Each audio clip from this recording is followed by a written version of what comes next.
ગુજરાતમાં ખેડૂતોની હાલત હવે એટલી હદે ખરાબ છે કે ખેડૂતોને સરકારના કાર્યક્રમમાં જવાની પણ ઈચ્છા રહી નથી।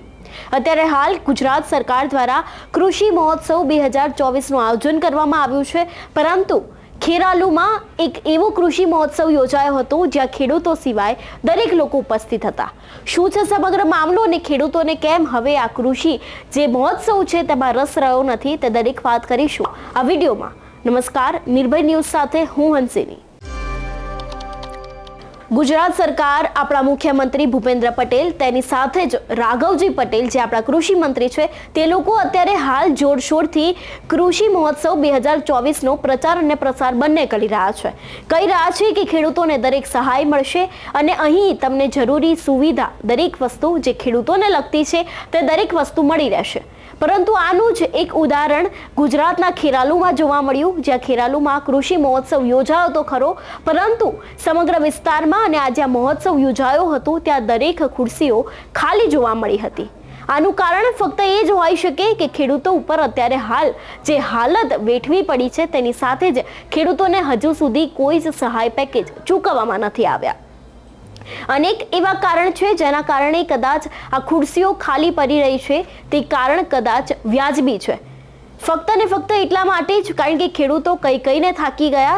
અતિવૃષ્ટિના કારણે વરસાદમાં તેમનો પાક ધોવાઈ ગયો, એ વાતને પણ ઘણો સમય થઈ ગયો, એ બાદ બીજી ઋતુ આવી ગઈ, તેમ છતાં પણ હજી સુધી કોઈ જ ખેડૂતોને પોતાની જે સહાય છે તે મળી નથી।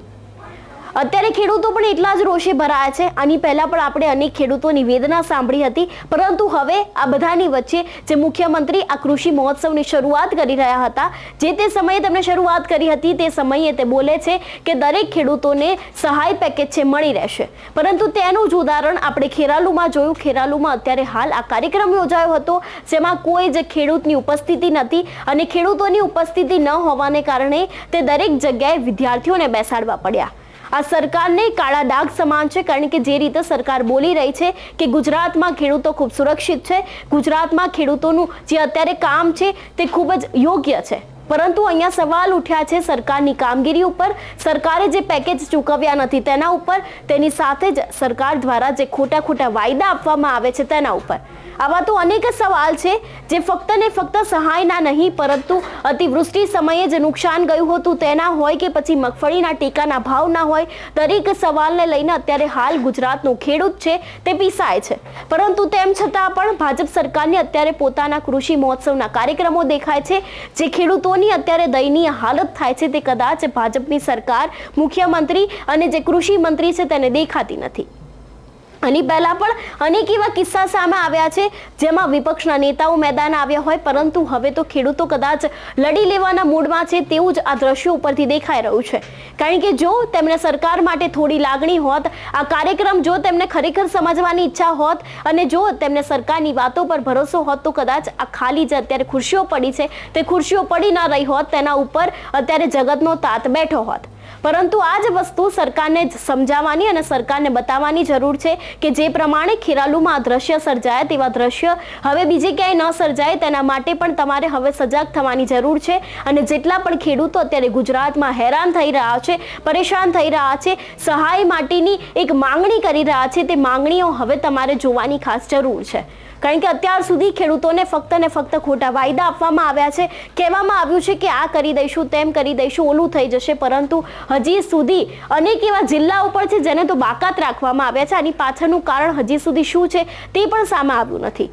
અહીં સવાલ ફક્ત ને ફક્ત સરકાર ઉપર એટલા માટે ઊભો થાય છે કારણ કે કરોડોના ખર્ચા કરીને તેઓ આ કૃષિ મહોત્સવ જેવા કાર્યો કરે છે, અભિયાન ચલાવે છે જેમાં કોઈ આવતું નથી, તેમ છતાં પણ એ કરોડો રૂપિયાની પેકેજ છે, એ સહાય છે, જો કદાચ તમે જગતના તાત ખેડૂતને આપી હોત ને તો એ વધારે શાંત બેસત અને તમારો કાર્યક્રમ છે તેને પણ નિહાળત। જોકે ખેરાલુના આ દ્રશ્યો સરકાર ઉપર કાળા ડાઘ સમાન છે, સરકાર ઉપર લાંછન લગાવતા છે, કારણ કે અત્યારે ખેરાલુમાં આ જે મહોત્સવ યોજાયો હતો તેમાં કોઈ જ ખેડૂત છે જે ઉપસ્થિત નહોતો રહ્યો અને એટલા માટે જ થઈને તેમને વિદ્યાર્થીઓને બેસાડવા પડ્યા અને આ કાર્યક્રમ છે તેને આગળ વધારવો પડ્યો। આવા તો અનેક એવા કિસ્સા છે કે ગુજરાતની આવી ઘણી બધી યોજનાઓ છે જેમાં કોઈ પહોંચતું જ નથી, જાય છે તો ફક્ત ને ફક્ત ઉચ્ચ અધિકારીઓ અને એમના હોદ્દા ધરાવતા નેતાઓ। કારણ કે તેમને કોઈની પડી નથી, તેમને પડી છે તો ફક્ત ને ફક્ત પોતાના હોદ્દાની. અને આમાં પીસાય છે કોણ? જગતનો તાત એટલે કે ખેડૂત. હવે સરકારને, કૃષિ મંત્રીને અને મુખ્યમંત્રીને એટલી જ વિનંતી છે કે જે પ્રમાણે તમે અત્યારે ત્યાં બોલી રહ્યા છો કે સહાય મળી જશે, સહાય મળી જશે, જે પણ પેકેજ હશે તેને આપી દેવામાં આવશે, ખાતરની કમી છે તેને પૂરી કરી દેવામાં આવશે અને ખેડૂતનો જે જગતનો તાત છે તેને હવે આગામી સમયમાં કોઈ મુશ્કેલી કે પરેશાની નહીં પડે એના માટે અનેક વખતથી કૃષિ મંત્રી કહેતા આવ્યા છે. પરંતુ આ તમારા ઉપર એક લાંછન લગાવતો કિસ્સો કહી શકાય કે તમારા જ મહોત્સવમાં કોઈ જ હાજર ના રહ્યું. અનેક એવા સવાલો સરકાર ઉપર પણ એટલા માટે ઊભા થાય છે. હવે કૃષિ મંત્રીને અને મુખ્યમંત્રીને એટલું જ કહેવાનું કે તમે આવા બધા કાર્યક્રમમાં ખોટા ખર્ચા કરવાનું મૂકો અને સરકારને જે પૈસાની જરૂર છે, ખેડૂતને જે પૈસાની જરૂર છે તેને તમે પૂરી પાડો. સહાય પેકેજ નથી ચૂકવ્યા, તે આ પૈસામાંથી ચૂકવ્યા હોત તો કદાચ વધુ યોગ્ય ગણાત. ત્યારે આ વિષયને લઈને આપનું શું માનવું છે અમને કમેન્ટ કરીને ચોક્કસથી જણાવજો. સાથે જ નિર્ભય ન્યૂઝને લાઇક, શેર અને સબસ્ક્રાઇબ કરવાનું ભૂલશો નહીં. નમસ્કાર.